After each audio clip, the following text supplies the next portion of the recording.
Y ya damos comienzo a la clase de hoy.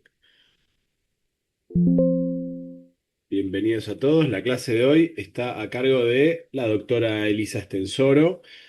La doctora es profesora de la materia terapia intensiva de la Facultad de Medicina de la Universidad Nacional de La Plata. Es asesora de la Dirección de Investigación del Ministerio de Salud de la provincia de Buenos Aires. Es expresidenta de la SATI y es ex jefa de servicio de terapia intensiva del Hospital San Martín de la Plata, aparte de nuestra gran referente en distrés respiratorio, tema del cual va a hablar el día de hoy. Doctora, cuando usted lo desee, arrancamos. Bueno, muchas gracias, Emilio, por la invitación y la presentación. Y entonces vamos a comenzar con la charla de hoy. Y en primer lugar, es importante saber lo siguiente, ¿no? Que hay dos tipos de edema pulmonar. Uno es el edema que ocurre cuando la permeabilidad es normal, que es un edema fundamentalmente hidrostático, por ejemplo, el edema de la insuficiencia cardíaca. Y hay otro tipo de edema que es cuando existe aumento de la permeabilidad, y esto significa que a la misma presión microvascular que el edema con permeabilidad normal ocurre una mayor cantidad de agua pulmonar extravascular. Entonces, este edema por aumento de la permeabilidad es por definición también un edema inflamatorio. Y de esto hablamos cuando hablamos del síndrome de estrés respiratorio agudo. Ustedes saben, la gran mayoría, que la primera descripción acabada del síndrome fue hecha en 1967 por Petty y Ashbaugh. Ellos dijeron que esto es una insuficiencia respiratoria aguda que ocurre en adultos, ¿no? Contraposición en ese momento al síndrome del estrés respiratorio recién nacido. Bueno, esto ocurre en adultos. Hay una historia de un evento catastrófico previo al desarrollo de esta insuficiencia respiratoria, que ahora llamamos factor de riesgo, que puede ser pulmonar o extrapulmonar, y fíjense cómo no son las mismas, ¿no? Identifican los mismos factores de riesgo que en la actualidad, excluyendo la enfermedad pulmonar crónica y la insuficiencia ventricular izquierda. Miren la presión Wedge más baja en ese tiempo. Ahora sabemos que estas no son condiciones absolutas de exclusión, porque un EPOC, por ejemplo, puede ser una neumonía y un distrés, ¿no? Secundario a eso. Debe tener, por supuesto, ¿no? Dificultad respiratoria clínica, taquipnea, aumento del trabajo respiratorio y lo característico, los infiltrados pulmonares en la placa de tórax. Y una serie de medidas fisiológicas como es la hipoxemia profunda, en ese momento PO2 menor de 50 con FIO2 mayor de 0,6, o sea que fíjense sería lo que era el distrés grave de la actualidad.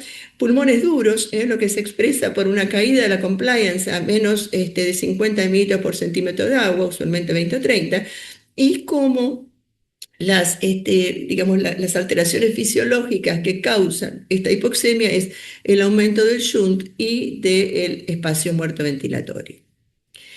En realidad, a lo largo de los años tuvimos 5 definiciones de distrés, luego de la de Petty y Ashbaugh, el Lung Injury Score o Score de Murray. 6 años después, el de la conferencia de consenso, en 1994, que fue el que más duró, luego de la de Petty y Ashbaugh. Finalmente, en 2012, la definición de Berlín, y 11 años después, la nueva definición global en 2023. Vamos a ir sobre todo hablando de las últimas. Y uno podría preguntarse por qué uno necesita una definición de distrés respiratorio, y esto es que no hay un gold standard para el distrés respiratorio.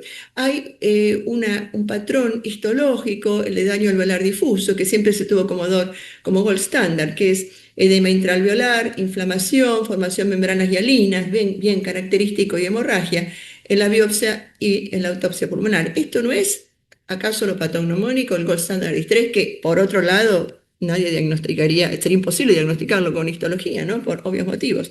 Pero bueno, la realidad es que se vio en estudios de necropsias que el daño alveolar difuso en realidad no es el único patrón que se encuentra en el estrés respiratorio. Fíjense que sí, aumenta el porcentaje a medida que el estrés se hace más grave, según la definición de Berlín, pero también esto coexiste con neumonía, con otros diagnósticos, aquí mayoritariamente la telectasia, incluso con áreas sin lesiones. Pero bueno, el daño alveolar difuso entonces aparece fundamentalmente en el estrés grave y no es el único patrón histológico. Aún así, nosotros necesitamos una definición, porque conceptualmente, cuando decimos que un paciente tiene distrés, nosotros sabemos que esto en el médico tratante, ¿no?, gatilla una serie de cuestiones, ¿no? Algunas terapéuticas, ¿no?, como usar el volumen corriente más bajo, tener un objetivo de presión plato baja, seguir la oxigenación con la PAFI, considerar el decúbito prono, monitorear la presencia o la aparición de barotrauma y, por supuesto, aconsejar a las familias, establecer expectativas, porque esta es una enfermedad grave, de alta mortalidad. Bueno, la definición de Berlín fue casi la más moderna, antes de la nueva, ¿no?, global, y fue diferente de las demás previas porque establece que es una insuficiencia respiratoria aguda que aparece por primera vez, se da un tiempo, dentro de una semana de un insulto clínico identificado, ¿no?, o síntomas respiratorios nuevos que van empeorando. Entonces, dentro de una semana de la exposición a factor de riesgo. Infiltrados bilaterales en la placa de tórax se nos explican por otras causas, pero también decía en la tomografía computada, la definición de Berlín, en cuanto al origen del edema, que es una insuficiencia respiratoria no explicada por falla cardíaca, sobrecarga de fluidos, y si hay dudas, efectuar un ecocardiograma para excluir los factores hidrostáticos, y un trastorno profundo de la oxigenación que se estadifica en tres subgrupos: leve, moderado y grave, de acuerdo a la PAFI, ¿no?, a la alteración de la oxigenación. El distrés leve sería el que está con PAFI menor o igual de 300, pero mayor de 200, con una PIP o CPAP mayor o igual de 5 centímetros de agua. Y en este grupo puede haber pacientes con ventilación no invasiva. El distrés moderado, PAFI menor o igual de 200 y mayor de 100, siempre con PIB mayor o igual de 5, y el distrés grave cuando la PAFI es menor o igual de 100 con PIB mayor o igual de 5. O sea, por primera vez se pone un valor de PIB específico en la definición. Pero también los expertos de la definición de Berlín plantearon un modelo conceptual de distrés. ¿Por qué? Porque hay toda una serie de características que no se encuentran en la definición, pero que forman parte del síndrome. Y no se encuentran en la definición porque son más difícilmente medibles. Entonces, ¿qué dice este modelo conceptual? Que es el que todos tenemos nosotros, ¿no?, en nuestro pensamiento cuando identificamos el distrés. Que esto es una injuria pulmonar inflamatoria difusa que produce edema por aumento de la permeabilidad vascular, secundario a un factor de riesgo, como neumonía, infección no pulmonar, traumatismo, transfusión o quemaduras.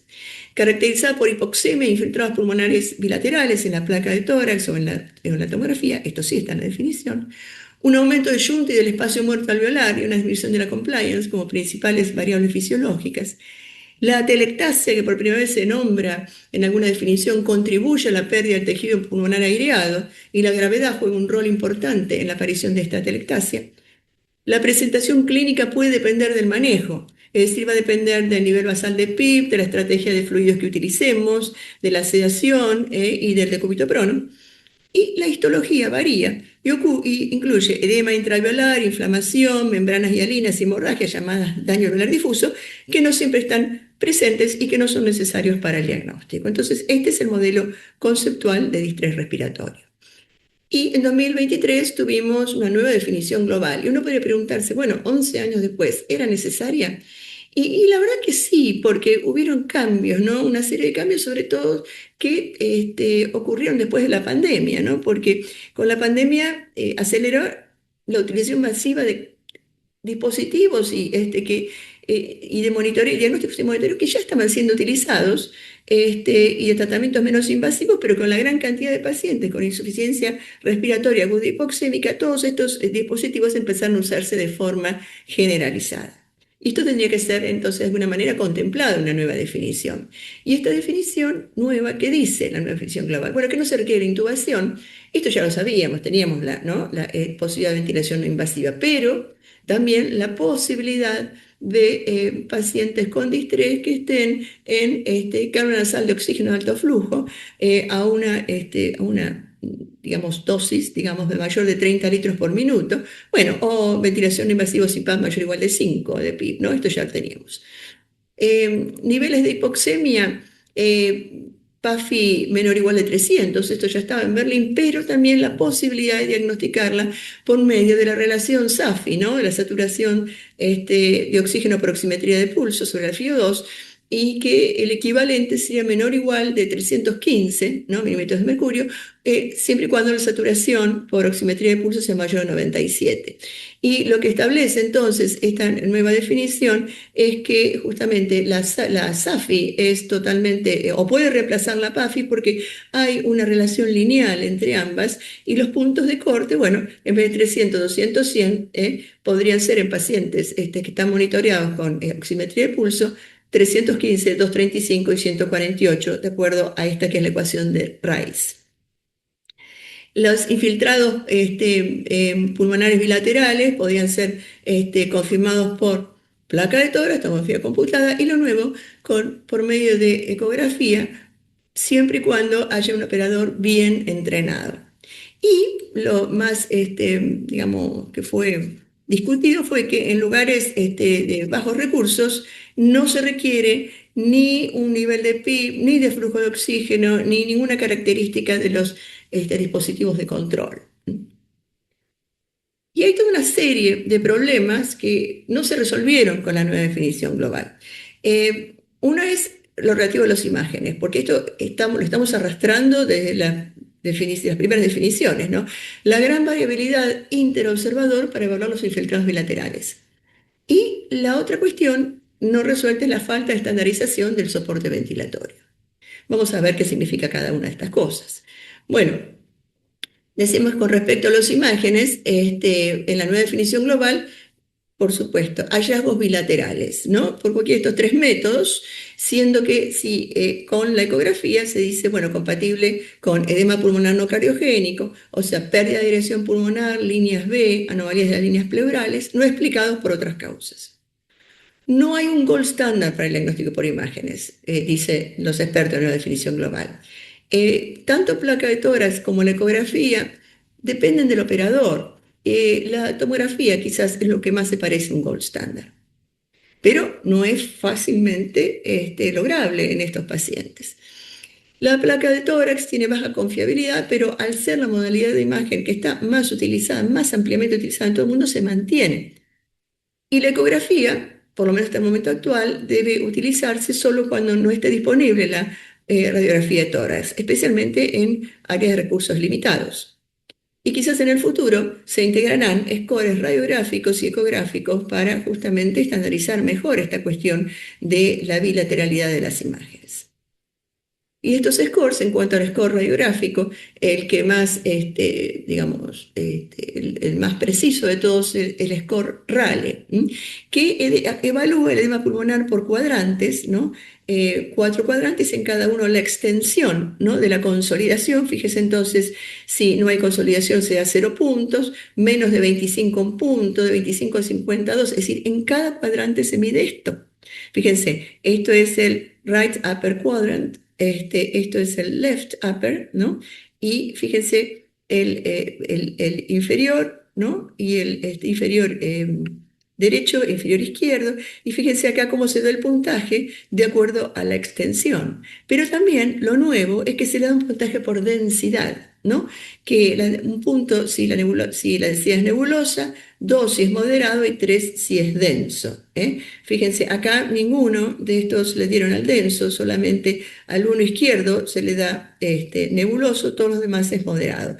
Se suma todo esto y un RAL score de 24. Y esto, lo bueno es que hay una alta concordancia interobservador para la interpretación entonces del compromiso en la placa de tórax. Con respecto a los scores de ecografía, el LUS, el Lung Ultrasound Score, es el que ha sido validado y debe medirse en 12 regiones. Se ha validado por un panel de expertos y por un diagnóstico tomográfico a través de un estudio observacional prospectivo, ¿no?, con una corte de referencia y validación, que es esta que estamos presentando aquí. Y los resultados se utilizaron en un modelo de regresión logística con estas tres categorías: sin distrés, distrés seguro y distrés incierto. Y esto tiene una el área bajo la curva ROC es muy importante en los pacientes seleccionados de la cohorte de referencia y la cohorte de validación. O sea que parece, la verdad que tiene, digamos que tiene una precisión diagnóstica importante. Estos son los puntajes, ¿no? 0, 1, 2, 3 puntos y son los distintos patrones. Y, por ejemplo, el score, el luz, debe hacerse, ¿no? En las regiones superiores e inferiores, como ven, y además anterior, lateral y posterior, en los dos pulmones. Fíjense que esto tiene una cierta complejidad, porque son acá en cada uno de estos está sumando o promediando la región, por ejemplo, súper o posterior, ¿no? De los dos pulmones. Sí, lo que se ve es que los scores seguros, lo que parece distrés seguro, fíjese cómo predomina C, ¿no? El patrón C, que es consolidación completa con pérdida de aeración, el patrón B2, que son los que dan más puntaje, ¿no? Y cómo cuando no hay distrés, prácticamente no hay compromiso o solo hay compromiso posterior. Pero esto lleva tiempo a hacerlo, ¿no? Por supuesto. Podemos concluir que este score luz puede diagnosticar con precisión el distrés, también después de la validación externa, tiene un rendimiento comparable a la placa de tórax y hay un consenso general de que falta validación de esto y falta entrenamiento, ¿no? Solo debe utilizarse en ausencia de la posibilidad de efectuar una placa de tórax o de efectuar una tomografía. Y esto ocurre en sitios de bajos recursos. El otro problema, aparte de la falta de, digamos, de estandarización de las imágenes, es la falta de estandarización del soporte ventilatorio. Pues las definiciones previas, por ejemplo, no implicaban un nivel de PIP, solo la Lung Injury Score de Murray, pero después la definición de conferencia de consenso o la de Petty decían, bueno, hipoxemia, pero no especificaban con qué nivel de PIP. Bueno, la nueva definición parece que la cosa todavía se hace más difusa, porque fíjense que dice que en lugares de bajos recursos no se requiere estandarizar nada, ni el nivel de PIB, ni el flujo de oxígeno, en 30 litros por minuto para cano de alto flujo, como vimos, o algún dispositivo de soporte ventilatorio. Pero esto es válido solo para lugares de bajos recursos. ¿Y de dónde viene esto? Bueno, esto viene de un trabajo que fue muy influyente, que fue la utilización o la imposibilidad de utilización de la definición de Berlín en lugares de bajos recursos. Y el ejemplo, y se hizo esto, se aplicó esto en Ruanda, ¿no? En la capital de Ruanda, que se llama Kigali, donde modificaron la definición de Berlín para adaptarla a lo poco que ellos tenían. Y fíjense lo siguiente. Aquí en Ruanda era una población muy joven, de 37 años, con insuficiencia respiratoria aguda hipoxémica, pero solo 30% podía ingresar en una terapia intensiva y tenía una altísima mortalidad, porque no tienen camas, por eso. No tienen gases en sangre disponible, entonces no pueden medir la PAFI, que es los criterios justamente para diagnosticar distrés. Entonces, ningún paciente hubiera cumplido los criterios para distrés. Entonces, solo podían medir la saturación arterial por oximetría de pulso una vez por día. Entonces, por eso de aquí sale la necesidad o la posibilidad de medir la SAFI.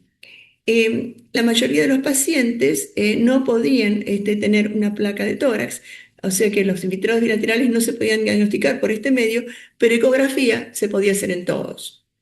Y menos de 30% de los pacientes recibieron ventilación mecánica porque no tenían respiradores. Entonces el criterio de PIP mayor de 5 centímetros de agua tampoco estaba disponible para el diagnóstico. Entonces esto de alguna manera, ¿no? Es lo que se integra, ¿no? Es lo que se integra a la nueva definición global, ¿no? En entornos de bajos recursos, entonces cualquier dispositivo es válido, y por supuesto se puede utilizar la SAFI y porque los oxímetros de pulso están ampliamente distribuidos y el ecógrafo también. Bueno, nosotros hace 2 años reunimos con un grupo una serie de expertos internacionales 40 expertos de todos los países del mundo, también con igualdad de género, o sea, una representatividad, ¿no? de intensivistas, para preguntar algunas cuestiones sobre, por ejemplo, ¿está de acuerdo con el modelo conceptual de distrés? ¿Cuáles son las variables que a usted le parece que deberían ser incorporadas en el distrés respiratorio?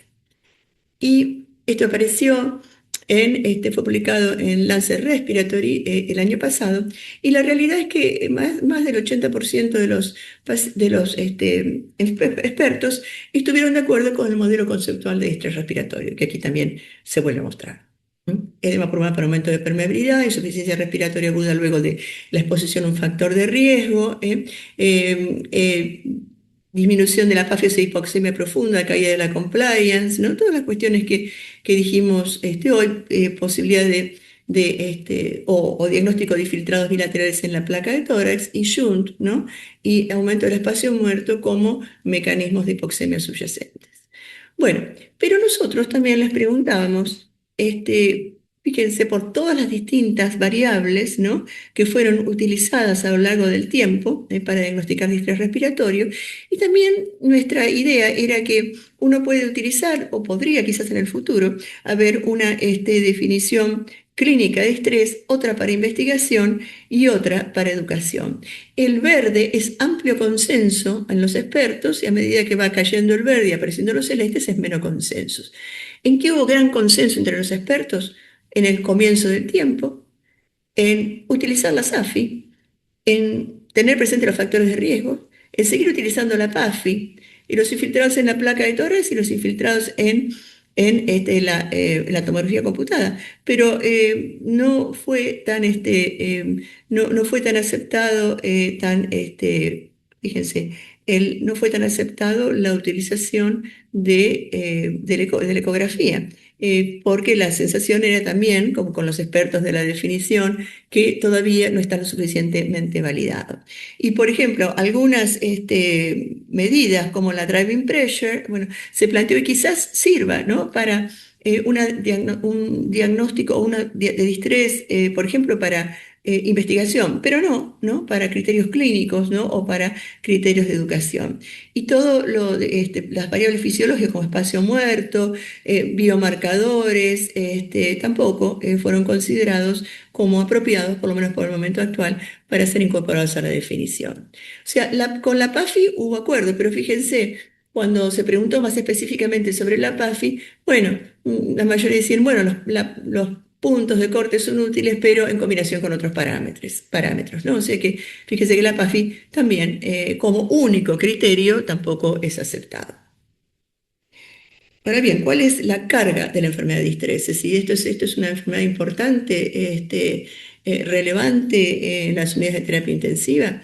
Y bueno, el estudio LungSafe, que incorporó más de 3.000 pacientes con distrés de todo el mundo, en 50 países, fíjese, 459 unidades de cuidados intensivos, encontraron que el distrés estaba en 10% de los ingresos en terapia intensiva y casi en un cuarto de los pacientes ventilados. O sea, esto es una prevalencia importante, una incidencia, perdón, importante, porque esto fue una corte prospectiva, una incidencia importante dentro de las unidades de terapia intensiva.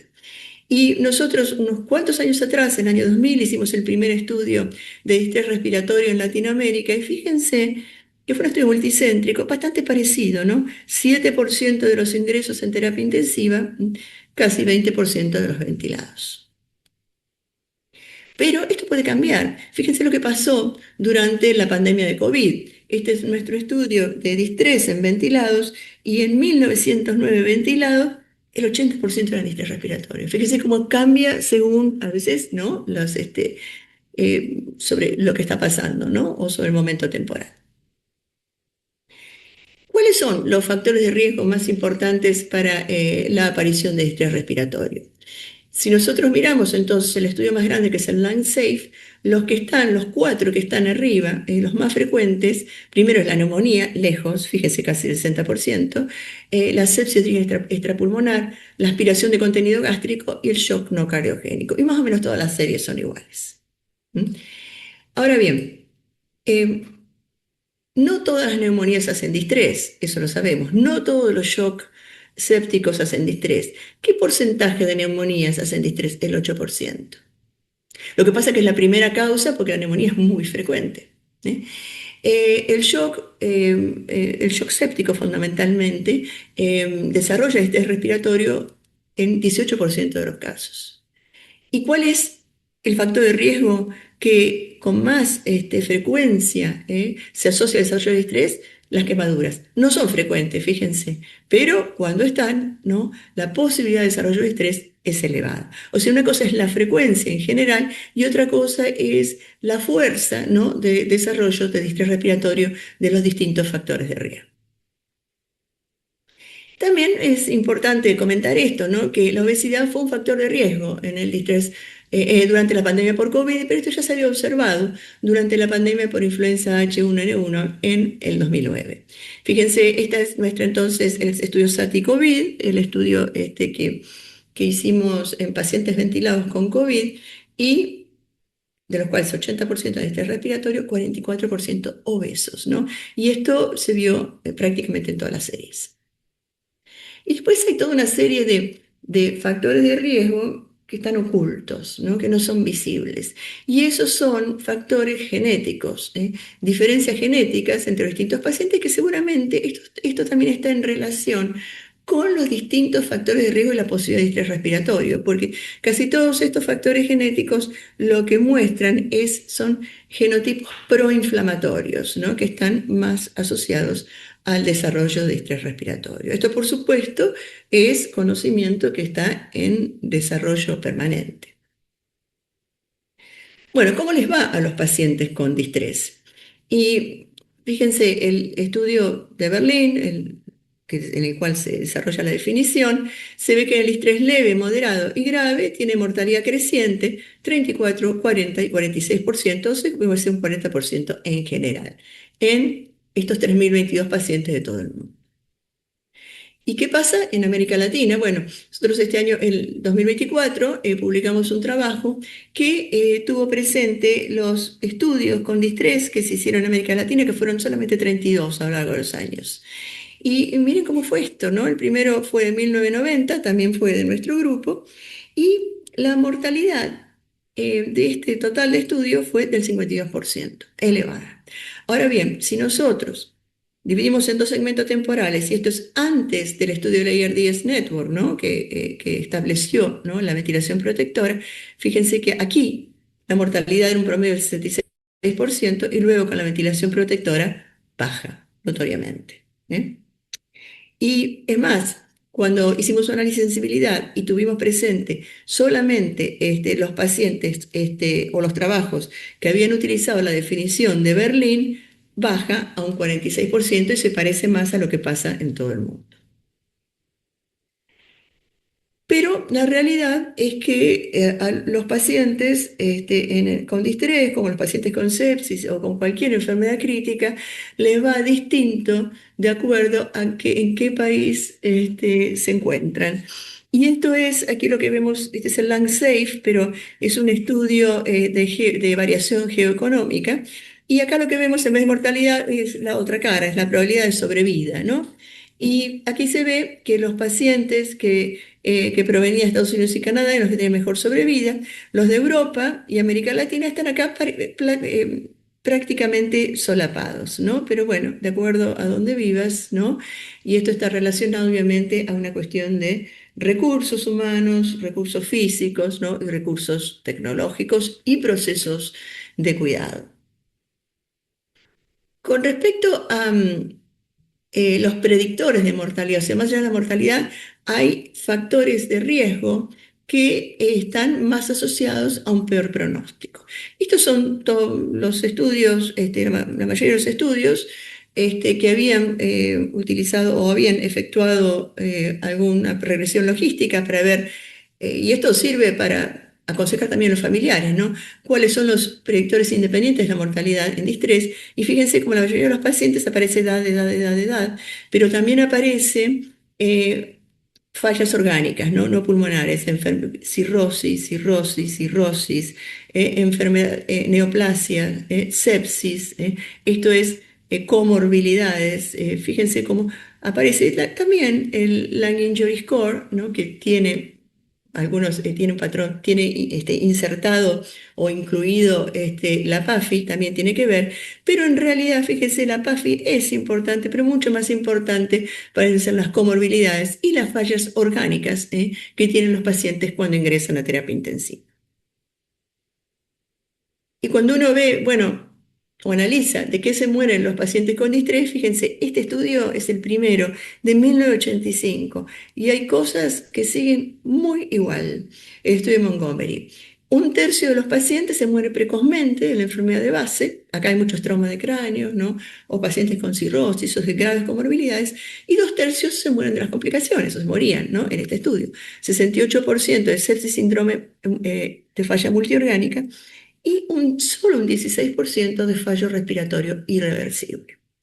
Cuando nosotros, unos años después, analizamos esto en nuestros pacientes con distrés respiratorio en el estudio argentino, vimos exactamente lo mismo. Dos tercios que se mueren de falla multiorgánica y de sepsis, y eso está profundamente imbricado, ¿no? Y un 14% solo de hipoxemia refractaria. Y después hay otras causas, particularmente traumatismo pulmonar. Ahora, esto puede cambiar. Y cambió, nosotros vimos que cambió notoriamente durante la pandemia por H1N1. Este es nuestro estudio de pacientes en ventilación mecánica, una cohorte prospectiva. Y fíjense que aquí vimos que se invertía la causa de muerte. Dos tercios casi se morían de hipoxemia refractaria y solo un 15% de falla multiorgánica, un 10% de shock. O sea que esto puede variar. Entonces, bueno, y la siguiente pandemia por COVID, ¿qué pasó? Y bueno, fue como una cosa intermedia, ¿no? La hipoxemia refractaria fue la causa de muerte en 43% de los pacientes, ni 16 como eran en los prepandemias, ni 64 como fue durante H1N1. Y por supuesto, siempre en COVID también estaba el shock séptico y la falla multiorgánica. Vamos a ver entonces a una serie de mecanismos fisiopatológicos que operan en el distrés respiratorio. Y uno podría decir que hay dos etapas temporales, ¿no?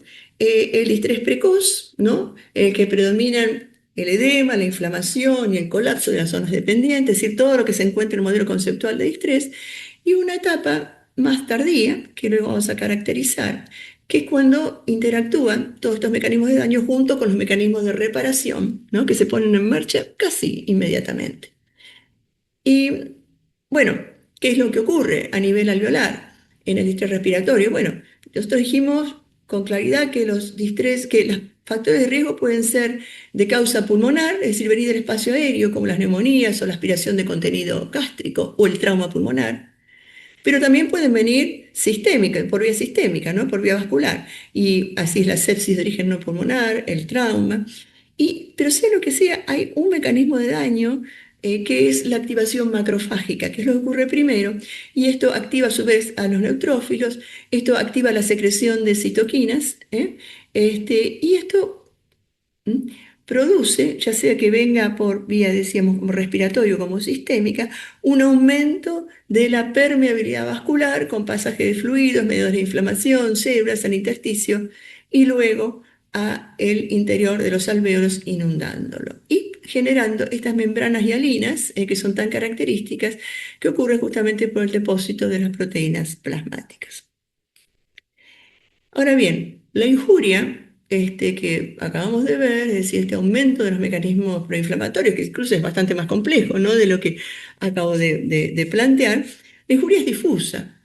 Pero, sin embargo, cuando se empieza a estudiar a estos pacientes por medio de tomografía computada, y esto ocurre a fines de los 90 y a principios de los 2000, y esto lo hace Gattinoni, encuentra que esto, que era lo que nosotros veíamos habitualmente en la placa de tórax, y pensamos que también, ¿no?, las imágenes eran difusas, nos encontramos con la sorpresa de que la distribución, ¿no?, de las lesiones era francamente heterogénea cuando uno la mira en la tomografía computada. Entonces lo que se ve sí era un gran porcentaje de lesiones que ocurren en las zonas dependientes del pulmón, las zonas dorsales, ¿no?, en el paciente que está en decúbito supino. Después hay una serie de infiltrados en las zonas medias y después áreas que parecen incluso que están normalmente aireadas. O sea, el pulmón del distrés respiratorio es, desde el punto de vista imagenológico y mecánico, profundamente heterogéneo, profundamente heterogéneo. ¿Y por qué ocurre esto? Bueno, porque los alvéolos, sobre todo de las zonas dorsales y diafragmáticas, pero tienen que soportar una presión de todas las estructuras pulmonares que están sobre él, ¿no? Es la presión gravitatoria. Entonces, esto tiende al colapso de las áreas dorsales, ¿no? Hay colapso de atelectasia, atelectasia con aumento de mecanismos inflamatorios, ¿eh? También estos alvéolos de las regiones dorsales son comprimidos muchas veces por toda la parte cardíaca del corazón, que puede encontrarse edematizado en muchos de estos casos de estrés, y además sin posibilidad de expandirse porque la columna es una estructura no extensible. También si existe edema de la pared abdominal o hipertensión intraabdominal, como puede ocurrir en los distrés de causa extrapulmonar, todo esto contribuye aún más a la atelectasia y a la compresión de los alvéolos diafragmáticos y dorsales. Y para peor de todo, por supuesto, esta es la zona que está profundamente irrigada. Y esto, ¿no? Que vemos aquí, que es, bueno, alvéolos pobremente ventilados o no ventilados, pero perfundidos, esto es justamente shunt y desigualdad de Q, que son la causa, ¿no? de la profunda hipoxemia, que es la característica del síndrome. Ahora, por supuesto, el pulmón no está solo, sino que está rodeado por la membrana pleural y por la pared torácica, que también puede limitar adicionalmente todo el movimiento pulmonar. Y digamos, en esta compleja estructura con lesión tan heterogénea, sobre esto es que nosotros aplicamos la ventilación mecánica.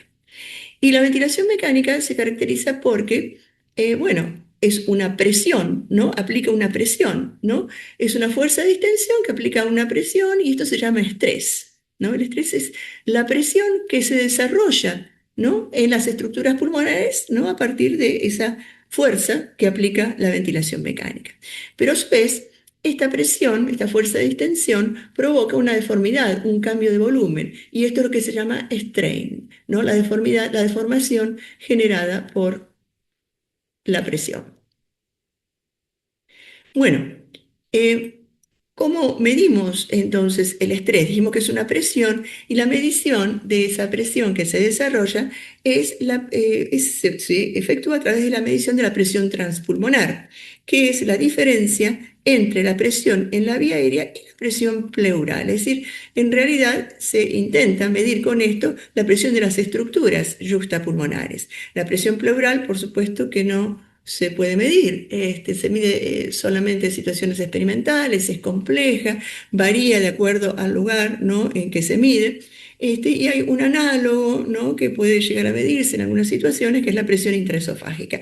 Y así uno podría calcular la presión transpulmonar, y hay desde ya una presión transpulmonar de fin de inspiración y una de fin de expiración, por supuesto, ¿no? Bueno,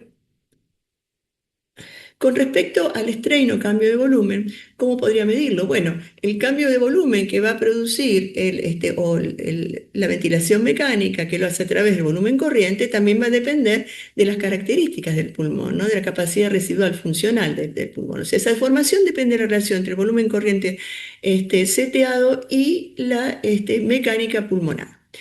Y uno puede medir este cambio de volumen a través de la delta P o driving pressure, que es la diferencia entre la presión plató o presión de fin de inspiración y PIP. Y uno podría también medirlo por el volumen corriente, pero ya no volumen corriente tal como lo indicamos, sino estandarizado de acuerdo al peso corporal ideal, ¿no? Y esto se refleja, el volumen pulmonar de fin de expiración, y esto se refleja por la elastancia del sistema respiratorio, que es la inversa de la compliance, ¿no? La compliance es volumen sobre presión, la elastancia es delta P, ¿no? Que delta P, presión, driving pressure, sobre volumen corriente, pero ya en mililitros kilo de peso corporal ideal. Y una alta elastancia es cuando este valor es mayor o igual de 2,5 centímetros por mililitros kilo de volumen corriente, de acuerdo al peso corporal ideal. Entonces, la alta elastancia sería un sinónimo de baja compliance, ¿no? Sería un equivalente de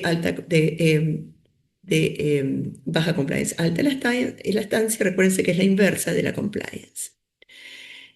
Bueno, también más recientemente se ha también propuesto que no solamente la presión y la deformidad que produce la ventilación mecánica son importantes, sino que hay otras cuestiones propias de la ventilación mecánica que también tienen un impacto sobre el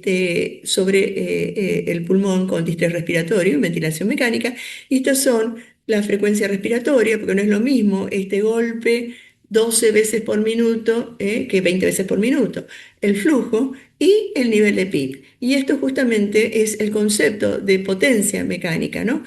O mechanical power, que es una medición de trabajo por minuto, o sea que va más allá entonces de las presiones y de la deformidad de volumen. Ya luego vamos a volver entonces a esta integración de los mecanismos no solo de acción de la ventilación mecánica, sino también los mecanismos de daño de la ventilación mecánica.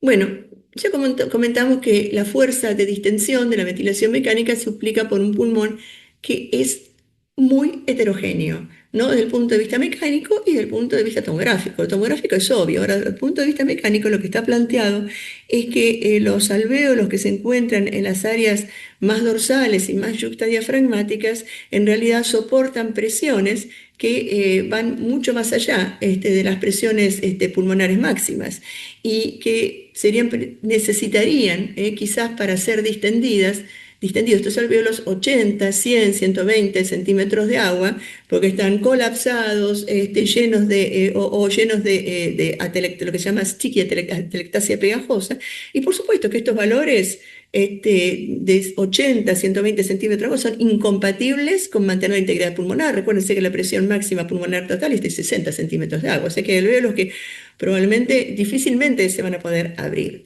Y en tanto que hay otros alvéolos, como los de las zonas intermedias, ¿no? Donde son mucho más fácilmente distendibles por la presión mecánica, por la ventilación mecánica. Entonces, ustedes ya seguramente han tenido la charla de injuria inducida por la ventilación mecánica o Billy, pero podemos repasar los mecanismos que son, por supuesto, la sobredistensión o lo trauma y la falla capilar por estiramiento. Estas son injurias de fin de inspiración.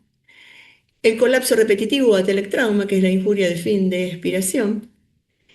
Y también lo que se llaman elevadores y multiplicadores de estrés, que es lo que venimos hablando hasta ahora, que es la injuria no homogénea, que en las zonas próximas a las áreas de colapso o consolidación se pueden crear presiones transpulmonares que son elevadísimas y que la fuerza inicial aplicada a un pulmón puede llegar a multiplicarse, como decíamos, y no ser abiertos estos alvéolos jamás. Y por supuesto, otro mecanismo de injuria inducida por la ventilación mecánica es cuando aumenta la potencia mecánica.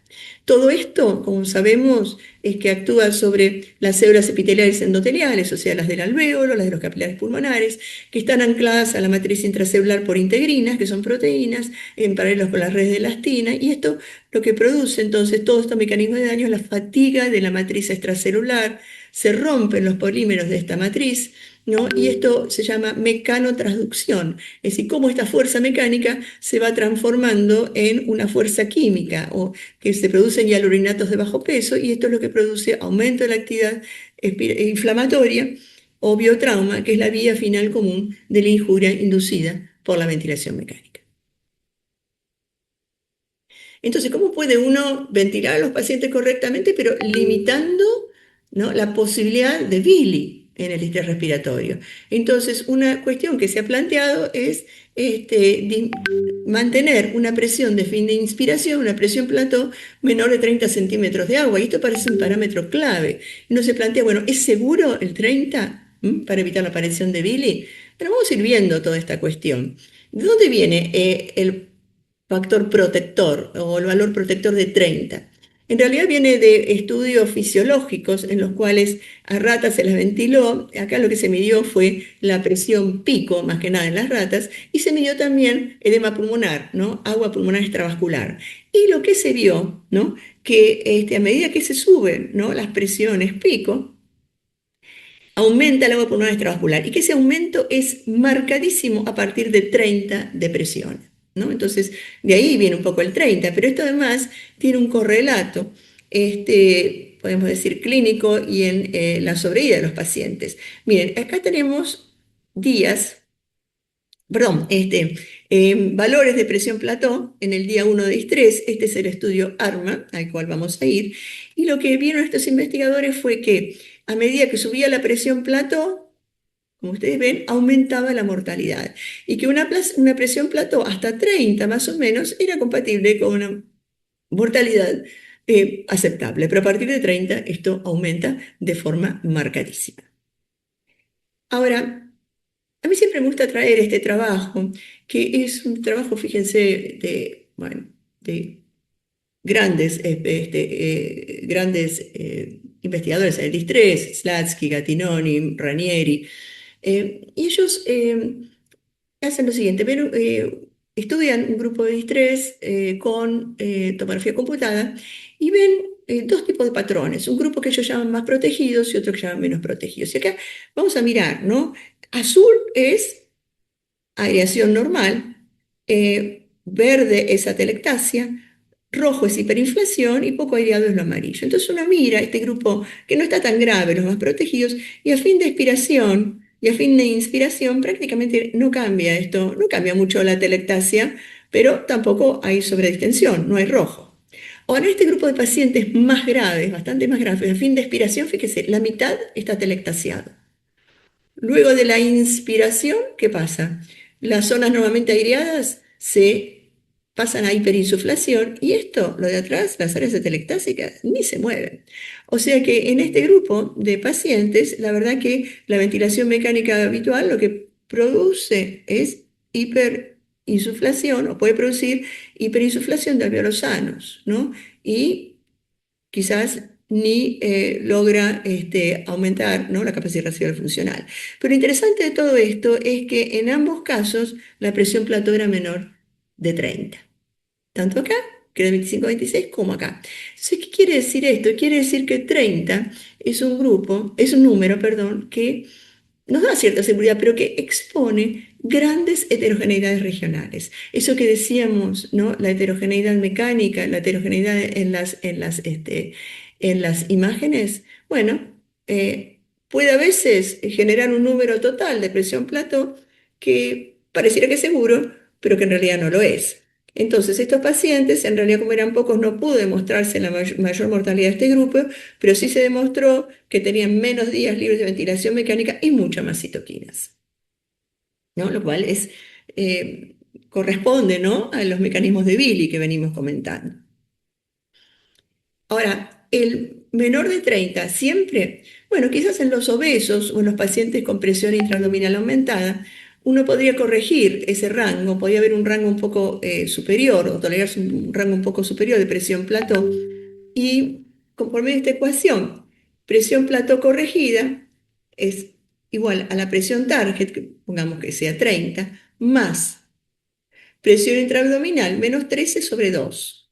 ¿Qué es esto? 13 es el valor normal. Entonces, todo lo que está por arriba de 13, ¿no? O sea, la diferencia entre la presión intraabdominal menos 13 dividido 2, o sea, la mitad de lo que está por arriba de 13, puede entonces, digamos, puede sumarse al 30 habitual. Supongamos que esta cuenta da 5, ¿no? Que esta cuenta da 5, entonces quizás en este grupo de pacientes 30 más 5 sería una presión plató que podría tenerse presente, ¿no?, en aquellos con PIA elevada o en pacientes obesos.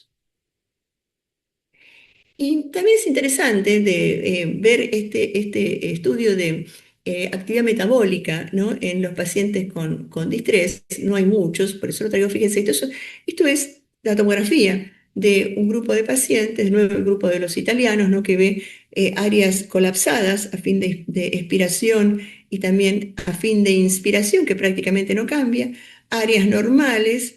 Y fíjense, esto que está intermedio, rojo, sería lo que aumenta durante la inspiración y se cierra durante la expiración, o sea, las áreas de atelectrauma. Entonces ellos lo que hacen además es hacer un PET a todo esto, buscando actividad inflamatoria. Ellos pensaban que iban a encontrar la máxima actividad inflamatoria, ¿no?, que es lo más oscuro, en la zona de atelectrauma, desde reclutamiento cíclico. No, la máxima actividad inflamatoria se encuentra en las áreas dorsales, en las áreas de atelectasia. Y es interesante también ver que Aquí tenemos la presión plató y esto es actividad inflamatoria y cuando aumenta de manera marcada, ¿no? La actividad inflamatoria, bueno, cuando las presiones plató, fíjense, son por arriba de 25. O sea que el valor de 30 es válido, pero uno tiene que ser consciente que es un valor integrado, ¿no? Que por debajo de 30 puede pasar de todo. Bueno, la otra cuestión que uno también debe evaluar en esta circunstancia, más allá de la presión, es lo que nosotros dijimos el strain, que es la deformidad, ¿no?, que se produce como consecuencia de la presión aplicada por la ventilación mecánica, y que esa deformidad depende del volumen corriente, pero también depende de las condiciones mecánicas del pulmón. Y esta serie de investigadores tomaron todos o unieron, ¿no?, incluyeron los pacientes con distrés de los cuatro grandes estudios aleatorizados, ¿no?, que fueron el Alveoli, el ARMA, el de Amato y el EPIVENT, y ellos midieron el delta P de todos ellos y vieron la correlación que había con la mortalidad, ¿no? Recuerden que nosotros planteamos que delta P, o sea que la diferencia entre presión plató y PIB es un marcador de strain. Y a medida que aumenta el strain, aumenta la mortalidad. ¿A partir de qué punto? Bueno, a partir más o menos de 15 de delta P. Por supuesto, esto tiene un correlato con los volúmenes corrientes, ¿no? Obviamente. Pero entonces un delta P mayor de 15 también estaría asociado con mayor mortalidad. Y fíjense que en el estudio, el LungSafe, como que comentamos hoy, también se ve, acá está visto desde la sobrevida, perdón, visto desde la sobrevida, y fíjense que las driving pressure menores de 14 tienen mayor sobrevida que las driving pressure mayores de 14. Acá usaron 14 en vez de 15, ¿no? Como punto separador de la driving pressure. Y en nuestro estudio del año 2000, porque aunque se publicó en el 2002, de pacientes con distrés, nosotros también vimos toda una serie, buscamos los parámetros que diferenciaban los no sobrevivientes, ¿no?, de los sobrevivientes, los no sobrevivientes a puntos oscuros. Vimos que los no sobrevivientes, también medimos la driving pressure en ese momento, en el año 2000, y vimos que los no sobrevivientes, fíjese, consistentemente a lo largo de los días tenían driving pressure mucho mayor que los sobrevivientes, ¿no? Y esto entonces lo vimos, ¿no? Y esto es comparable, por ejemplo, al SOFA, que se diferenció también, o diferenció a los sobrevivientes de los sobrevivientes, y al exceso de base y al pH, ¿no?, como marcadores de gravedad. Y fíjense que en nuestro estudio la presión plató no diferenció a los sobrevivientes y los no sobrevivientes, ni tampoco el volumen corriente, que en esos momentos, fíjense, todavía era de 7 mililitros kilo, ¿no? Este estudio se hizo en el año 98, 99 y 2000, o sea, antes, ¿no?, del estudio ARMA, de la AR10 Network, que se publicó en el 2000. O sea que usamos los volúmenes corrientes un poco más altos. Pero la driving pressure se nos discriminó perfectamente entre sobrevivientes y no sobrevivientes. Y nos siguió discriminando, como a todo el mundo. Este es de nuevo el estudio SATI-COVID, fíjense, día 1, día 3 y día 7, ¿no? Este driving pressure, acá está el punto de 15. Evidentemente hubo un esfuerzo, ¿no?, para que la driving pressure fuera baja, porque los no sobrevivientes tuvieron una mediana de driving pressure, fíjense, menor de 15, pero siempre fue significativamente más alta que en aquellos que sobrevivieron. O sea, la driving pressure es un gran marcador de gravedad. Bueno, también me gustaría charlar de algo de este tema, que es uno de los temas que más se está discutiendo en la actualidad, que es la identificación de subfenotipos en el estrés respiratorio. Pero para empezar tenemos que ver qué es un fenotipo. Y un fenotipo es un conjunto clínicamente observable de rasgos que resulta de una interacción entre el genotipo y el medio ambiente. Entonces, el distrés es un fenotipo, ¿no?, el distrés en sí mismo. Ahora, ¿qué son los subfenotipos? Son subgrupos distintos dentro de los pacientes con distrés, con un fenotipo determinado, que se pueden discriminar de otros subgrupos basados en un conjunto o patrón de propiedades observables o medibles. Y vamos a ver qué subfenotipos vamos a encontrar. Pero, por ejemplo, ya les digo uno. Hay subfenotipos proinflamatorios y antiinflamatorios. Pero fíjense que es un conjunto o patrón de propiedades o características observables o medidas. En tanto que el subgrupo es un conjunto de pacientes diferenciados entre sí por una sola variable. Por ejemplo, el estrés leve, moderado y grave, de acuerdo a la PAFI, ¿no? Que esta es la clasificación de Berlín, esos son subgrupos de estrés, ¿no? Leve, moderado y grave, porque están caracterizados de acuerdo a una sola variable, que es la PAFI. Bueno, ¿cuáles son los subfenotipos que se han planteado? Los que se diagnosticaron más acabadamente y de forma primera fue los subfenotipos proinflamatorio y antiinflamatorio. Y se analizaron dos estudios que ya se habían hecho, pero en los cuales se habían medido, que fueron el ARMA, o sea, el de ARDS Network, y el estudio Alveolite, que fue alta baja versus baja PIB, y esos volvieron a analizarse, se analizaron también no solo las características mecánicas, sino características bioquímicas y clínicas de los pacientes, incluso se habían guardado sueros para medir mediadores, y por medio de una técnica especial que es el análisis de clases latentes, se identificaron distintos subfenotipos en el estrés respiratorio. Un subfenotipo uno o hipoinflamatorio y un subfenotipo 2 o proinflamatorio que predomina en los hombres, en los afroamericanos, en los pacientes con distrés que están en shock, en aquellos en los cuales la sepsis y la neumonía es la causa fundamental de distrés. Y son estos rojos. ¿Y qué se diferencian? Bueno, si nosotros miramos acá lo que tenemos, son distintas variables. Y de este lado, las variables que están son sobre todo las variables, los mediadores proinflamatorios. Fíjense, interleuquinas, TNF-alfa, pero también algunos clínicos, ¿no? Como frecuencia cardíaca, volumen, ventilación minuto, presión arterial media, presión plató, creatinina, frecuencia respiratoria. Y del otro lado, bicarbonato, proteína C, PCO2, plaquetas, albúmina, PAFI está acá. Entonces, los proinflamatorios tenían muy elevados, ¿no? Muy elevados todos estos patrones, estos marcadores de gravedad o de inflamación, y menos elevados, ¿no? Estos marcadores, que mayoritariamente eran clínicos de laboratorio, y los hipoinflamatorios al revés, ¿no? Poca elevación, ¿no? De los marcadores proinflamatorios y más elevación de todos estos otros marcadores clínicos. Lo interesante de esto también es que el estar incluido en uno de estos tipos de fenotipos tiene un impacto en la mortalidad. Los pacientes con fenotipo proinflamatorio tienen el doble de mortalidad que los hipoinflamatorios. Fíjense qué diferencia.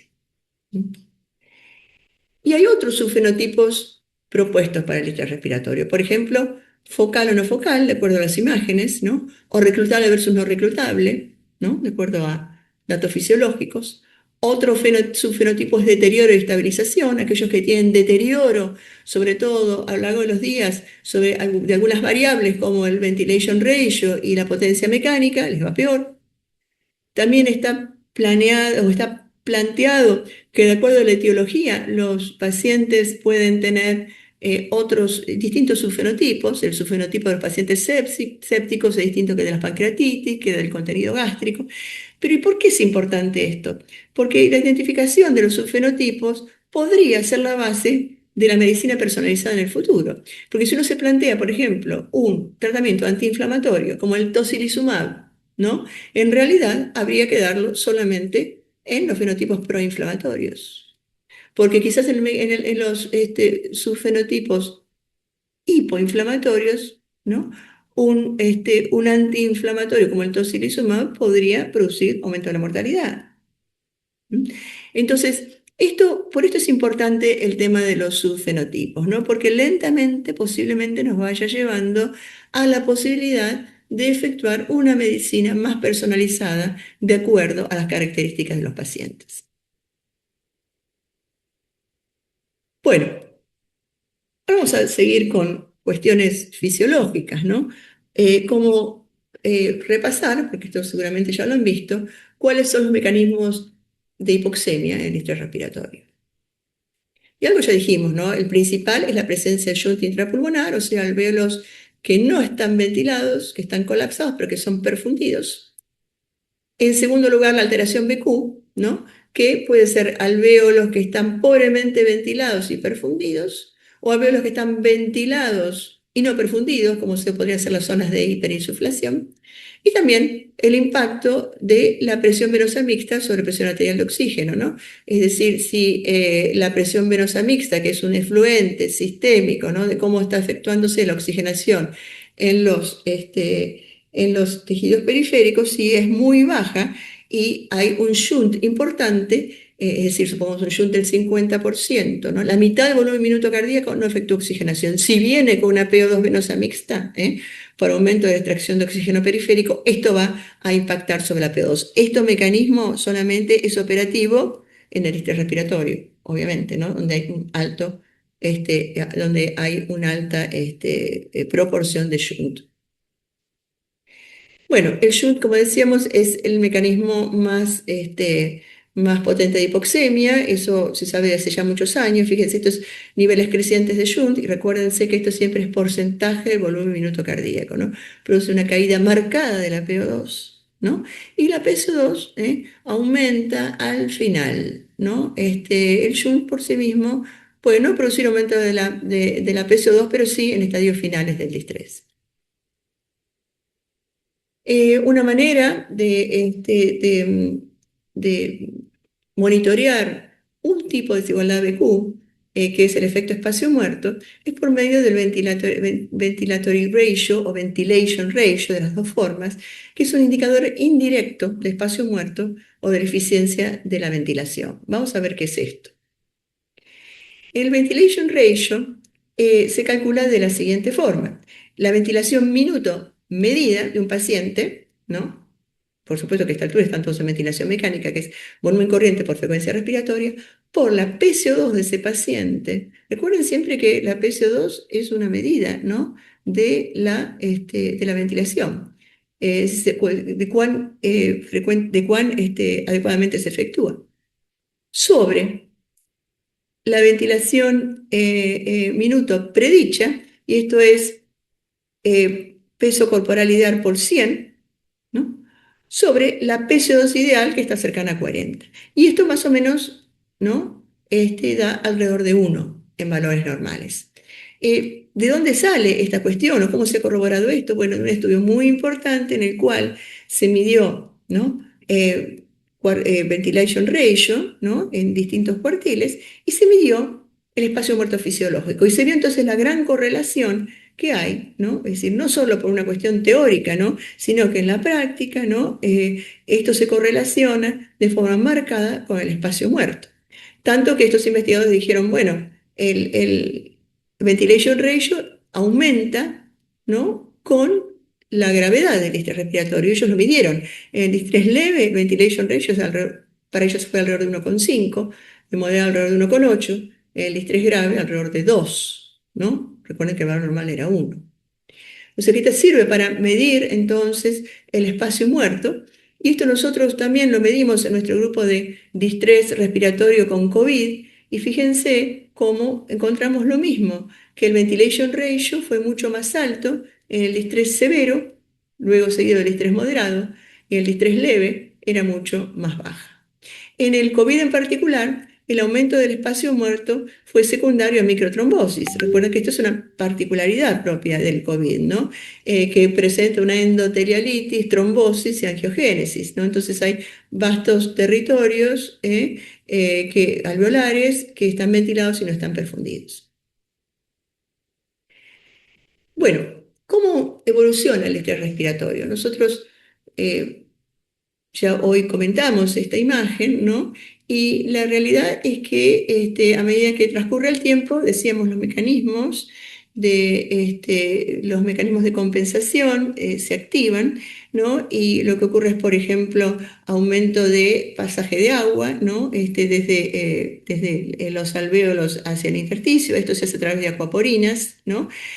También de reabsorción de sodio a través de las células tipo 2. ¿no? Hay fagocitosis de los neutrófilos, hay fagocitosis de las proteínas, hay depósitos de colágeno en estas zonas, y también esto tiene un correlato, ¿no? Digamos, estas cuestiones fisiológicas tienen un correlato imagenológico. Lo que veíamos así al principio, donde predominaban el edema, ¿no? Y sobre todo el edema en las zonas dependientes, se transforma al correr de los días y eso lleva a la desaparición del edema y el depósito de colágeno, ¿no? Lleva a, digamos, a la visualización en la tomografía computada de esto, ¿no? De esta serie de tabiques, ¿no? Como decíamos, se pierde toda la distribución de los infiltrados según la gravedad, ¿no? Se pierde ese efecto y se deposita colágeno, ¿no? Y esto aumenta la trama vascular, pero también, ¿no? Estos pulmones que son más duros, más difíciles de distender, son con más facilidad sujetos a barotrauma, enfisema pulmonar intersticial, microbullas, macrobullas pleurales, ¿no? Y esto puede terminar, obviamente, ¿no? En un neumotórax hipertensivo. Entonces, esto es lo que ocurre con la evolución del distrés respiratorio. Y esto es la etapa que uno podría llamar distrés tardío, donde lo que ocurre es los mecanismos de reparación de la injuria, pero también puede haber injuria sobreagregada. Y algo de esto hablamos hoy, porque ya se llevan varios días, ¿no? De ventilación mecánica, o sea, la posibilidad de la producción de injuria inducida por la ventilación mecánica, por utilización de volúmenes, corrientes, de presiones elevadas, de falla capilar por estiramiento, entonces perpetuación del edema pulmonar, las altas fracciones inspiradas de oxígeno. También las nuevas infecciones, especialmente las infecciones respiratorias, ¿no? Neumonía por la ventilación mecánica. La acción de estas cuestiones va a ser la determinante de lo que le va a pasar al paciente.